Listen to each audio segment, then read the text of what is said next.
Yesus berbuat. Keselamatan diberikan, pendamaian diberikan.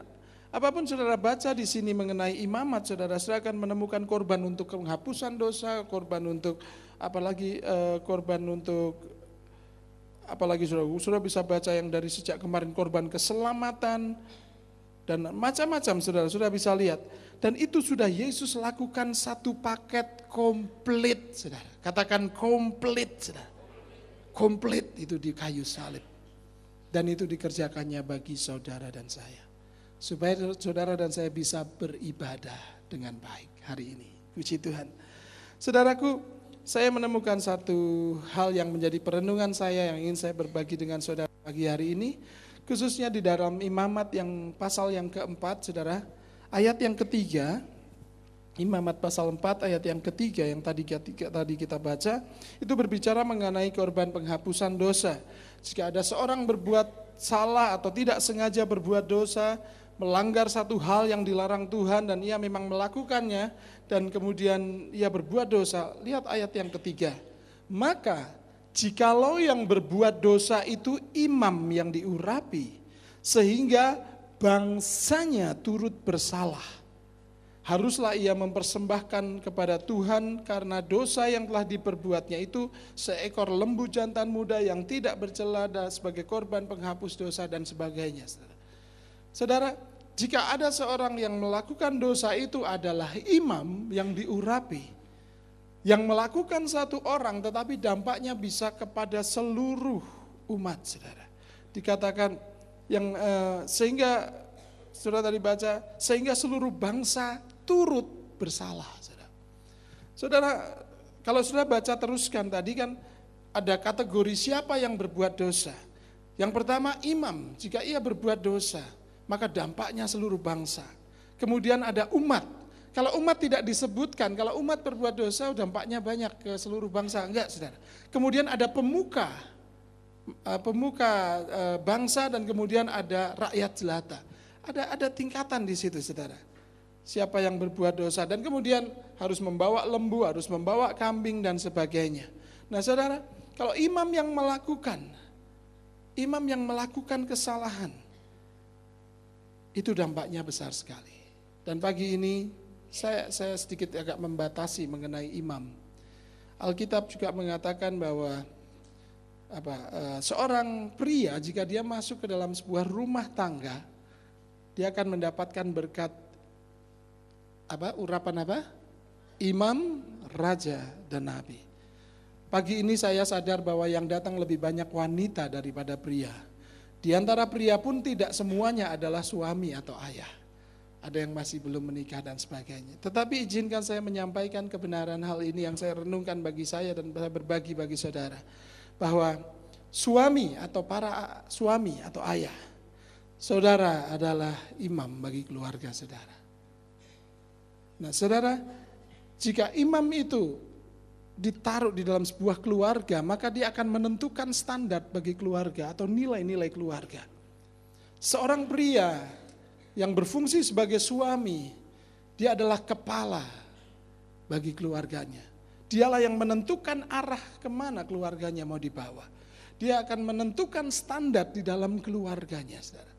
Nah saudaraku, jika kita tahu bahwa permukaan air sungai itu tidak bisa melebihi sumbernya, saudara ya. Air sungai itu turun, mengalir ke bawah. Sumbernya di sebuah gunung dan dia akan terus mengalir ke bawah. Permukaan sungai ini tidak bisa melebihi sumbernya. Demikian sebagai imam, sebagai ayah atau suami itu adalah sebuah sumber. Saudara. Karena di dalam kita belajar mengenai akar kata bahwa Bapa itu berasal dari kata Abba yang berarti sumber. Berarti seorang pria yang sudah menjadi suami atau ayah, dia menjadi sumber bagi keluarganya. Nah, ketinggian nilai yang diterapkan di dalam keluarganya tidak bisa melebihi pengetahuan sang suami. Selama sang imam ini betul-betul mau menggali kehidupan lebih dalam di dalam pengetahuan kebenaran firman, maka standar diletakkan sesuai dengan apa yang dia ketahui. Selama sang imam ini betul-betul bisa berfungsi sebagai imam, maka keluarganya akan berjalan dengan baik. Saudara, umat Israel itu adalah umat yang naik turunnya sebuah bangsa, atau saya sebut Israel sebagai bangsa. Naik turunnya sebuah bangsa, berhasil atau hancurnya sebuah bangsa, bagi bangsa-bangsa lain ditentukan oleh faktor ekonomi, saudara. Faktor kekuatan militer mungkin, faktor apalagi pemerintahan yang baik dan sebagainya. Tetapi kalau saudara baca di Alkitab, satu-satunya bangsa yang faktor naik turunnya itu tidak ditentukan dengan ekonomi militer dan sebagainya itu Israel. Israel akan maju kalau ibadahnya benar.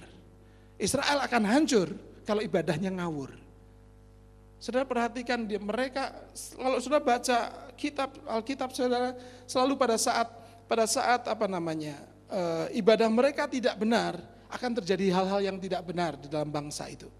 Juga pada saat pembuangan Babel dimulai dengan kata-kata bahwa Tuhan melihat bahwa adanya banyak dosa dilakukan oleh orang-orang Israel.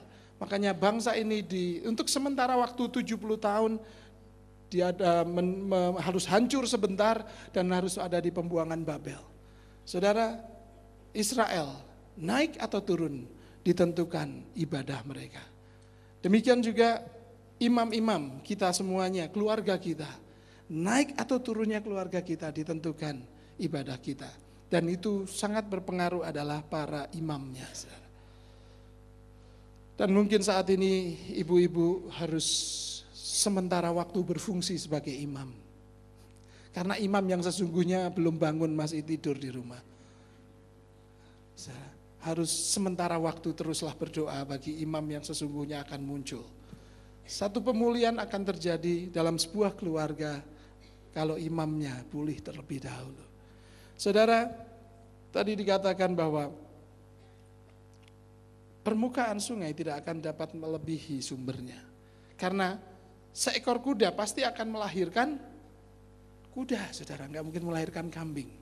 Atau lebih tinggi, seekor kuda akan melahirkan manusia, gitu nggak mungkin, saudara. Kuda akan melahirkan kuda, kambing akan melahirkan kambing, sapi akan melahirkan sapi, pohon kelapa akan menurunkan pohon kelapa, saudara. Jadi apa yang ada pada sang sumber itu akan turun kepada anak-anaknya. Jika seorang imam itu adalah, jika seorang pria di dalam rumah tangga adalah seorang pemabuk berat, anaknya ikut mabuk pasti, saudara. Seorang imam kehidupannya penuh dengan perselingkuhan, keluarganya juga akan terjadi seperti itu. Tetapi sebaliknya kalau imamnya benar, saudara, imamnya takut Tuhan, imamnya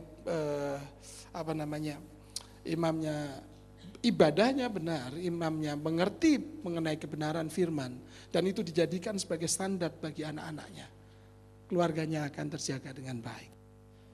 Sebab kalau imamnya berdosa, seluruh bangsa ikut menanggung, saudara. Nah, saudaraku, benih unggul menghasilkan buah yang unggul. Benih yang buruk menghasilkan buah yang buruk, bahkan mungkin tidak berbuah sama sekali. Nah, saudara, di dalam Yehezkiel, sedikit referensi ke ayat yang lain, saudara. Dalam Yehezkiel pasal yang kedua ayat 26, saudara. Yehezkiel pasal 22 ayat yang ke-26 dikatakan, imam-imamnya memperkosa hukum Tauratku dan menajiskan hal-hal yang kudus bagiku. Mereka tidak membedakan antara yang kudus dengan yang tidak kudus, tidak mengajarkan perbedaan yang najis dengan yang tahir. Mereka menutup mata terhadap hari-hari sabatku, demikianlah aku dinajiskan di tengah-tengah mereka. Jika seorang imam tidak berfungsi untuk menyampaikan mengenai kebenaran, bahkan memperkosa kebenaran, dikatakan memperkosa hukum Taurat, menajiskan yang kudus dibilang najis, bahkan yang tidak mengajarkan bagaimana hidup yang kudus, bagaimana mengajarkan mengenai kebenaran ibadah yang benar, saudara, berarti Tuhan sedang dinajiskan di tengah-tengah keluarga itu. Nah, saudaraku yang dikasihi Tuhan,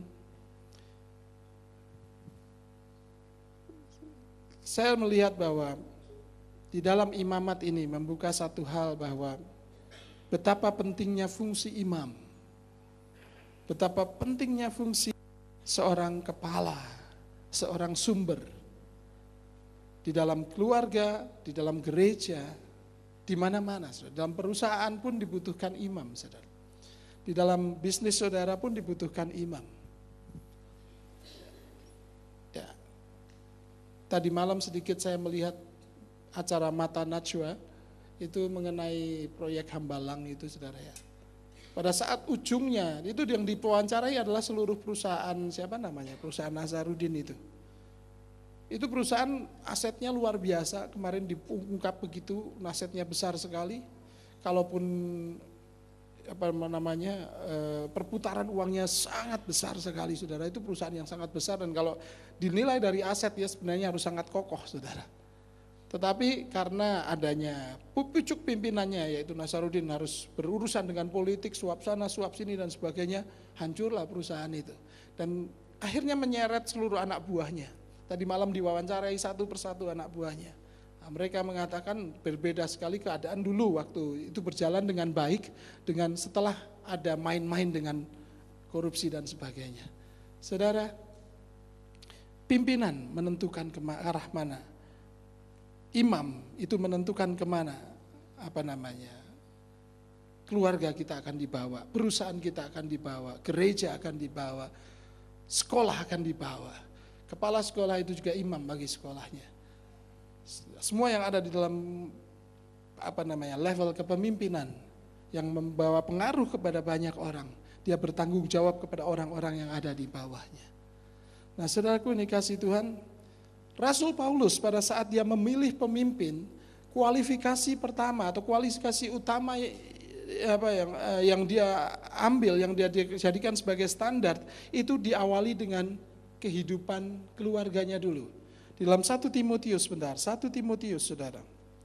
1 Timotius pasal yang ketiga. 1 Timotius pasal yang ketiga. Ayatnya 1 sampai dengan 5, saudara. Syarat-syarat bagi penilik jemaat, sebagai pemimpin jemaat, sebagai imam, saudara. Rasul Paulus meletakkan kehidupan rumah tangga sebagai kualifikasi yang utama. Kehidupan pernikahan itu sebagai kualifikasi yang utama bagi seorang pemimpin, sebagai seorang imam. Benarlah perkataan ini, orang yang menghendaki jabatan penilik jemaat menginginkan pekerjaan yang indah. Karena itu penilik jemaat haruslah seorang yang tidak bercacat, suami dari satu istri, dapat menahan diri, bijaksana, sopan, suka memberi tumpangan, cakap mengajar orang, bukan peminum, bukan pemarah, melainkan peramah, pendamai, bukan hamba uang, seorang kepala keluarga yang baik, disegani dan dihormati oleh anak-anaknya. Jikalau seorang tidak tahu mengepalai keluarganya sendiri, bagaimana ia dapat mengurus jemaat Allah? Kualifikasi pertama yang utama yang ditaruh oleh Rasul Paulus adalah kehidupan keluarganya. Kehidupan pernikahannya kayak apa dulu? Baru kemudian mungkin kualifikasi dalam hal pengetahuannya mengenai Alkitab. Baru kemudian kecakapan atau skill bagaimana dia bekerja. Baru pertimbangan-pertimbangan itu selanjutnya ditaruh setelah pertimbangan utama, yaitu bagaimana dia mengepalai keluarganya. Saudara, orang boleh bilang dahsyat, pelayanannya luar biasa, tetapi kalau gagal di dalam rumah tangga, sebenarnya dia gagal di dalam kualifikasi yang utama. Ada suatu kisah yang pernah saya sampaikan juga. Seorang anak kecil ditanya, kamu seneng gak punya papa seorang pendeta? Dia mikir, seneng om. Loh, kok mikir segala, kok gak langsung bisa ngomong seneng? Iya, aku senengnya kalau papa pas di gereja. Kalau papa pas di gereja kayak malaikat om. Tapi kalau papa pas di rumah aku gak seneng. Dia rupanya memiliki dua kepribadian, dua kehidupan, dua dunia. Di gereja bisa menjadi seperti malaikat. Malaikat yang suci, malaikat yang mulia, tapi di rumah menjadi malaikat, tapi malaikat pencabut nyawa, saudara. Jadi beda sekali perannya. Juga satu kali ada seorang pendeta berkhotbah, di tengah-tengah khotbahnya dia melihat anak istrinya pada bawa tas koper gede-gede masuk gereja. Dia agak bingung sedikit, dia selesaikan khotbahnya, sangat memberkati jemaat. Setelah ibadah selesai, dia dekati istri dan anak-anaknya, nanya, "Loh, kamu mau pergi kemana? Bawa tas koper gede-gede." Emang rumah kita ada masalah, di rumah ada kebakaran atau kebanjiran, ngapain kok pindahan? Dia bilang enggak, kita sudah sepakat, kita kemarin diskusi, kita sepakat bahwa kita mau pindah rumah, pindahnya ke gereja aja.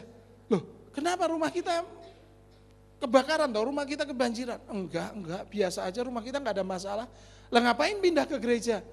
Enggak, gini loh, kalau di gereja itu papa itu jadi kayak malaikat. Jadi kita mending rumahnya di gereja aja. Tapi kalau di rumah papa, ngerikan sekali. Jadi kami nggak mau ketemu papa yang di rumah, kami pengennya ketemu papa yang di gereja. Saudara, standar diletakkan oleh seorang imam, yaitu suami atau ayah, saudara. Nah, ayah atau suami menentukan naik turunnya sebuah keluarga.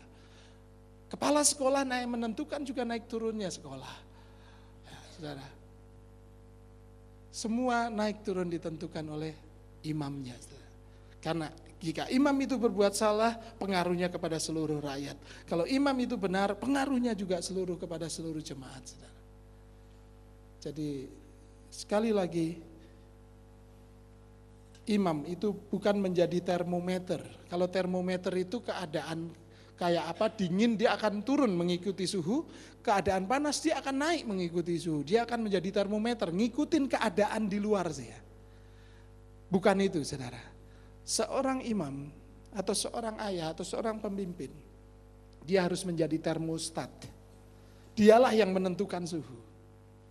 Dia tidak ikut-ikutan, dia yang harus menentukan standar. Dia yang menentukan prinsip-prinsip yang berlaku, nilai-nilai yang berlaku dalam keluarga, di dalam organisasi dan dalam gereja, saudara.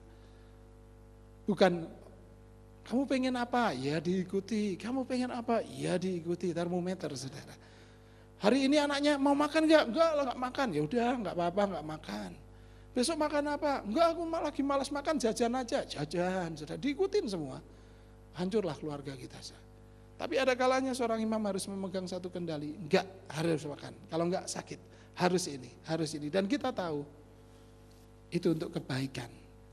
Sekali lagi, saudara, dosa seorang imam berpengaruh kepada banyak orang. Tetapi kebenaran seorang imam juga berpengaruh kepada jemaat.